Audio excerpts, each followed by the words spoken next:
Buenos días, ¿cómo están? Bienvenidos a la 99.9, 10:02, la hora en estos momentos en la ciudad de Mar del Plata, en una jornada de clima bastante feo. Parece que vamos a seguir así durante un tiempito al menos, que vamos a estar complicados. Aparece la probabilidad de lluvia también en el horizonte. No sabemos cuándo, no sabemos cuánto, pero aparecerá algo de precipitación para la mañana, incluso un poquito para la tarde, pero ya una semana donde el abrigo a la mañana es muy necesario. Las temperaturas mínimas van a estar entre 5 y 8 grados, no pasa de eso. Las máximas un poquito más aleatorias, incluso más cerca del fin de semana, que esto es algo que tendremos que ver, ¿no? Porque falta bastante, pero más cerca del fin de semana se indica que podríamos llegar hasta los 20 grados, ¿no? Lo cual sería un montonazo a esta altura del año, pero también eso puede ir variando. Un fin de semana que nos ha dejado un poco de todo, porque claro, las fuertes e intensas precipitaciones que se han dado en Buenos Aires obligaron a varias modificaciones en distintos órdenes, en distintos sentidos. Primero, bueno, dejó sin partido esta semana Alvarado, partido que tenía que jugar contra los Andes y no pudo hacerlo. Ese partido pasa a estar en la lista de los adeudados, que son varios, además de este fin de semana, y que también se indica que van a ser disputados antes de la finalización de la primera rueda, quiere decir en las próximas 2 semanas. Y estamos hablando de, sí, 6, 7 partidos. O sea, es un montón para reprogramar todos los que tenían que ver con la zona así de Buenos Aires. El primero fue el viernes con Chicago Cadu, después Defensores Almirante Brown, después Los Andes Alvarado, Talleres de Remedio Escalada contra Mitre, Morón Colón y Estudiantes de Caseros contra Temperley. También San Telmo Gimnasia de Mendoza, que se tenía que jugar en el día de ayer, y hoy, bueno, por lo menos un partido va a ser en Carlos Casares y el otro va a ser en Paraná, por lo tanto se van a disputar, pero quedó medio desfasado todo el armado de los partidos que se tenían que disputar. Sí, es una buena noticia para Alvarado, a pesar de que no tuvo que jugar y que tendrá que acumular partidos ahora. Un nuevo empate para Arsenal, un empate hiper recontra polémico, con una expulsión para el equipo de Sarandí y con un increíble penal no cobrado en favor del conjunto de Arsenal sobre el final del partido, una flagrante infracción, al menos infracción. Por ahí se podía discutir si fue dentro o no del área, esa sería otra historia, pero lo que sí estaba claro es que, bueno, había una infracción flagrante que el árbitro decidió indicar que no lo era, en definitiva. Bueno, toda esa situación hace que con un partido por jugar, Alvarado todavía tenga la posibilidad del despegue. Güemes también empató, o sea, los dos que tiene ahí cerquita igualaron, y son buenas noticias, porque encima All Boys perdió. Más allá de lo que pase con el Torito, que tiene que preocuparse también por lo propio, tenía dentro de las buenas noticias el regreso a la convocatoria de Gobeto, por ejemplo, ¿no? Como para ir sumando variantes a un medio campo donde Gobeto era una pieza importante. Bueno, ahora tendrá que poner la cabeza en All Boys, rival directo, partido más que importante para la continuidad de Quattrochi, para la continuidad de las buenas sensaciones en el conjunto marplatense, pero hubo acción, hubo actividad, claro, porque se jugó el duelo de los representantes de la Liga Marplatense de Fútbol en el Federal A, y ahí fue donde Kimberley le pagó con la misma moneda a Círculo Deportivo aquel primer partido de la temporada. Claro, Círculo había ido al José Alberto Valle en aquel momento y le había ganado 1-0, lo cual era de alguna manera una sorpresa en el inicio del campeonato. Bueno, ahora Kimberley como visitante derrotó 1-0 a Círculo en Otamendi. Y por supuesto, como no podía ser de otra manera en este Federal A y particularmente en la zona 1 que están disputando, bueno, la paridad es moneda corriente. Encima empiezan a ganar algunos de abajo, que también es un dato singular, ¿no? Ayer ganó Germinal, por ejemplo, y esto ya pone todo en una situación de paridad absoluta, completa. Kimberley dando un paso fundamental para buscar la clasificación. La verdad es que esta victoria le vino muy bien, le quedan ahora un largo tránsito de 8 partidos más, pero se pone la discusión. A un punto del Deportivo Rincón, que volvió a perder y es el que está quinto en la clasificación, queda 2 puntos de Círculo, de Olimpo, bueno, cuestiones que a partir de ahora veremos cómo fluctúan, pero sin dudas la victoria de Kimberley ayer lo posiciona de una manera muy distinta a lo que anteriormente venía trayendo el equipo marplatense, al cual le había costado ganar partidos inclusive. Pero el fin de semana nos dejó de todo. Hoy es el momento del último partido de Peñarol en la temporada de la Liga Nacional de Básquet. Esta noche, a partir de las 9, va a enfrentar a Riachuelo. Riachuelo está peleando cosas importantes arriba. Imagino que no va a ser un partido donde Peñarol pueda hacer tantas cosas como sí pudo hacer con Independiente de Oliva, que no se jugaba nada, o con Zárate Básquet, que vino a Mar del Plata pensando, como en el resto de los partidos que le quedaban, en llegar bien al play-out para mantener la categoría, ¿no? Son rivales de distinta calidad técnica, de distinta calidad de plantel y cantidad de jugadores dentro del plantel, pero además que está peleando arriba y que quiere una diferencia, te puede cambiar mucho, un puesto de diferencia te puede cambiar mucho pensando en lo que se viene a partir de ahora. Bueno, toda esta situación la vamos a ir ampliando porque esta noche tenemos este partido que cierra una temporada que va a dejar todas estas conclusiones de las cuales venimos hablando y que van a ser interesantes de ver cómo absorbe también el aprendizaje de esta temporada Peñarol, porque tenía una aspiración y terminó muy por debajo de ella, aunque hoy está 13, si lo ves en la tabla de posiciones, que está a un puesto de los playoffs, decir, bueno, tan lejos no quedó, no, bueno, pero había una expectativa distinta y esos 4 partidos en fila que perdió, 2 de local, 2 de visitante, le terminan costando quedarse afuera de todo, ¿no? Pero paralelamente, en ese mismo juego del aprendizaje, de ver qué cosas funcionaron mal y de por qué una expectativa que estaba en cierto nivel, ni siquiera digo una expectativa alta, digo, no, Peñarol no quería ser campeón, no pretendía ser campeón de la temporada, pero pretendía meterse del puesto 5 al 8 y tener ventaja en la definición, o aspiraba a eso cuando estaba en esa zona. Bueno, lo mismo pasó con Quilmes y esta nueva etapa que está iniciando Javier Bianchelli como entrenador. Bueno, ¿qué aprendió Quilmes a lo largo de la temporada anterior, donde las cosas también apuntaron un poco más arriba y terminaron por debajo de las expectativas? Bueno, ¿qué aprendieron? ¿De qué manera se van a mover? ¿Cómo van a empezar ya con la conformación de lo que se viene? Bueno, Peñarol empezará todo ese trabajo las próximas semanas sabiendo que Hernán La Ginestra no va a ser el entrenador. Por lo pronto, seguramente van a tener que salir a buscar un entrenador al mercado. Bueno, todo eso tendrá fin esta noche, el periodo, la etapa de La Ginestra, esta temporada que está en marcha. Muy temprano se despide Peñarol de la competencia, corta esta racha de 4 años consecutivos clasificando a la postemporada. El año pasado lo hizo octavo, ¿sí? Recordamos, porque también fue un buen logro del equipo de La Ginestra en aquel momento. Bueno, este año no es el caso, efectivamente. Pero después vamos a hablar un poquito también de lo que pasa con la Liga Nacional, de los partidos que hubo en esta hora, porque claro, hoy se juega el único partido que hay es Peñarol-Riachuelo, y casi no se juega. También después te voy a contar la situación de Riachuelo.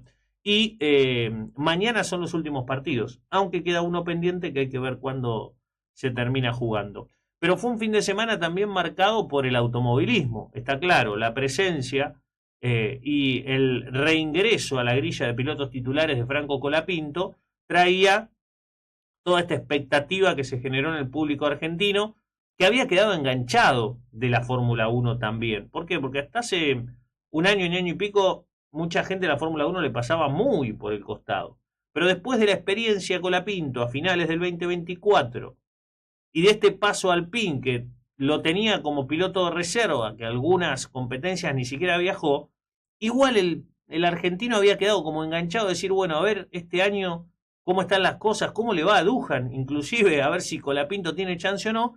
Habíamos quedado prendidos un poquito de la Fórmula 1, no digo al mismo nivel que cuando Colapinto está en pista, pero cerquita, a ver qué pasa, ¿no? Pispeando, a ver qué sucedía si bien por ahí no te sentabas a mirar la carrera, sí buscabas la información y tratabas de ver cómo terminaba la historia. Bueno, toda esa fiebre Colapinto vuelve a escena con un fin de semana que tuvo dos caras, la del sábado, la del golpe y la tristeza del propio Colapinto, de decir, pucha, tenía una oportunidad y en la primera clasificación oficial rompo el auto, porque va más allá del puesto final, de lo que había logrado, del buen rendimiento del auto, va en romper el auto y tener que hacer laburar a todo el equipo el sábado de la noche para que te pongan nuevamente un auto en pista el domingo. Y el domingo, claro, sin riesgos, porque no podía correr riesgos, no podía acelerar, no podía volverse loco, tenía que terminar la carrera, las 63 vueltas, cruzando la bandera cuadros. No importaba en qué posición, realmente, porque daba lo mismo ser 16, 17, 15 o 18. En realidad no iba a sumar puntos por cómo estaba planteado el escenario. Difícil que del puesto 16 en el que largó pudiera llegar al 10, que es el último que puntúa, por el tipo de circuito que era Imola, que es Imola. Y de todas maneras era cumplir. Y Colapinto cumplió. Entregó el auto entero el domingo, el sábado no, pero el domingo sí. Y a partir de ahora, en esta semana de preparación, tendrá que ir ajustando las cuestiones para tener una mejor clasificación, por lo menos una clasificación completa y ojalá una mejor carrera en Mónaco, porque en el Principado de Mónaco, en ese hermoso circuito callejero que está ubicado allí, el próximo domingo otra vez está en competencia. Recordamos que ahora son 3 fines de semana consecutivos, después Barcelona, y ahí nos van a dar un pequeño aire de tener 14 días de nuevo hasta los próximos grandes premios ya pautados en definitiva. Así que la Fórmula 1 es moneda corriente hoy por hoy, pero también para Mar del Plata ha dejado una participación más de Marco Siebert en el GT europeo. Volvió a presentarse el piloto de nuestra ciudad, esta vez con un sexto puesto, y otra presentación de Diego Berrielo, piloto de Mar del Plata, en el Top Race Series, donde no pudo ganar, terminó en el podio, pero los puntitos acumulados le permiten seguir en el liderazgo del campeonato, donde esta vez no tiene un opositor tan fuerte como sí lo tenía el año pasado y terminó segundo, terminó en esa búsqueda sin poder concretarlo, ¿no? Bueno, veremos qué termina sucediendo allí, un fin de semana que para Mar del Plata además tuvo más clasificados en el fútbol local para lo que serán los playoffs, ¿sí? De a poco quedan pocas plazas ya por confirmarse. Tuvimos a Ulises Sarabia compitiendo en una de las etapas del circuito Mare Nostrum, que paradójicamente se disputó este fin de semana en Mónaco, donde va a ir Colapinto el fin de semana que viene. Bueno, allí estuvo previamente Ulises Sarabia compitiendo en 100 y 50 metros espalda, entre los mejores del mundo. Es uno de los eventos más prestigiosos, el Mare Nostrum, a nivel internacional, y va visitando diferentes ciudades europeas, y allí se dan cita muchos de los mejores nadadores del mundo. Él, en este caso, representando a la selección argentina. Debemos discriminar cuando representa el Club Nados de Barcelona, en España, donde él está viviendo, y cuando representa a la Argentina. En este caso, en el circuito Mare Nostrum participa como parte de la delegación argentina. Estuvieron allí Macarena Ceballos, Agustina Heim, bueno, otros representantes argentinos también en esa misma competencia. Hemos tenido hockey local también, después estaremos desglosando, si nos da el tiempo, cómo quedó la situación después de una nueva fecha el pasado día sábado, que finalmente el tiempo lo permitió.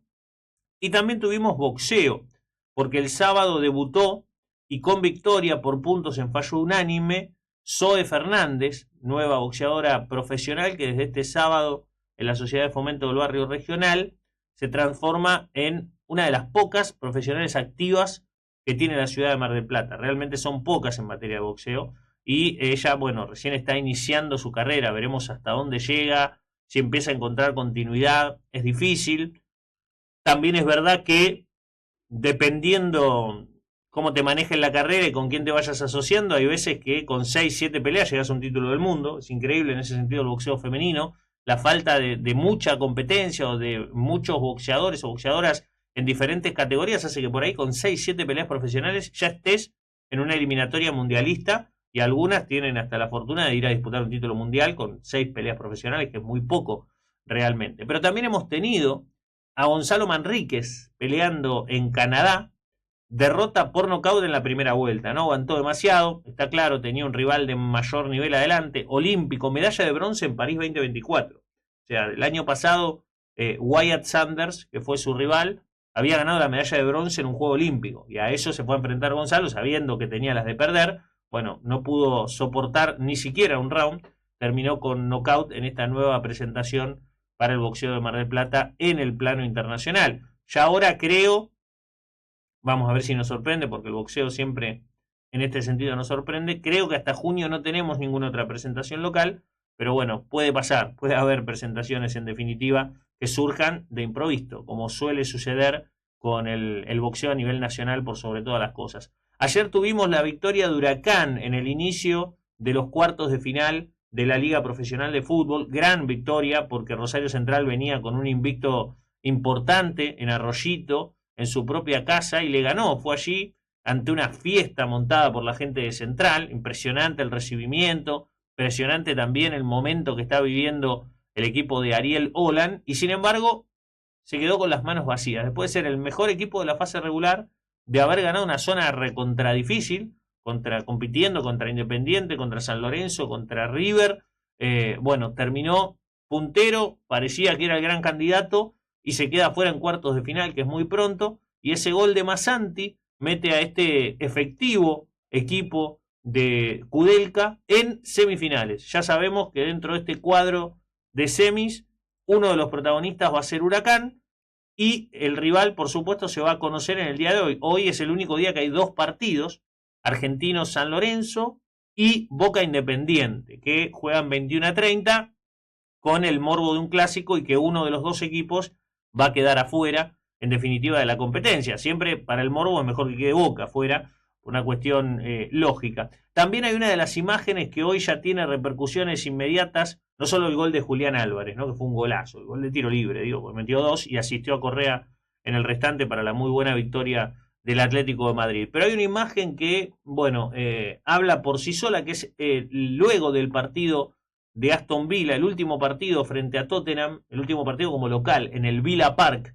de la temporada, porque le queda una sola fecha a la liga inglesa y va a tener que jugar de visitante contra el United, la imagen de Dibu Martínez llorando, con los ojos llenos de lágrimas, una vez terminado el partido, como una despedida. Veníamos hablando, y lo decíamos creo que el viernes o el jueves, que el Daily Mail inglés había dicho que Aston Villa está dispuesto a negociar a Dibu Martínez, y que evidentemente con esas lágrimas en los ojos con las que se despidió del último partido de la temporada en Villa Park, suponemos que él sabe que se va a ir, que él sabe que va a ser una de las ventas en este mercado y que va a cambiar su destino. Inmediatamente apareció el Barcelona como principal interesado en contar con los servicios del arquero marplatense de selección argentina, así que veremos si va para allá la cosa, o también se cita el Manchester United como otro de los equipos interesados para que reemplace a Onana, que no está teniendo una buena temporada. Bueno, vamos a ver cuál es el destino. También en principio se habló de Arabia Saudita, ¿no? Que está buscando siempre grandes figuras mundiales para llevarlas a hacer su fútbol. No ha logrado que el fútbol sea visto en Arabia Saudita, ¿no? Está muy lindo, se llevan todas las figuras que quieren, les pagan fortunas con los petrodólares, pero el fútbol árabe sigue estando casi en una burbuja. Veremos si ahora sorprende en el Mundial de Clubes y pasa a ser protagonista, quizás eso le dé un espaldarazo a toda la inversión y todo el dinero que están gastando, pero realmente no es un fútbol que sigamos habitualmente o que miremos partidos, más allá de que aquellos que tienen el pack fútbol se pasan estos partidos de la Liga de Arabia Saudita, ¿no? Bueno, algunas de las cuestiones que estaremos charlando y también explayando durante estas 2 horas y durante el resto de la semana, ¿no? Porque hoy te estamos acompañando hasta la hora 12 aquí en el aire de la 99.9 y como siempre te decimos, también te podés comunicar con nosotros a través del 223-564-0696. Esa es la vía de comunicación por WhatsApp con la 99.9 para que nos dejes tu mensaje. Ahora nos vamos a la pausa, 10:21 la hora en la ciudad. Ya venimos. Ahora, entérate de todo.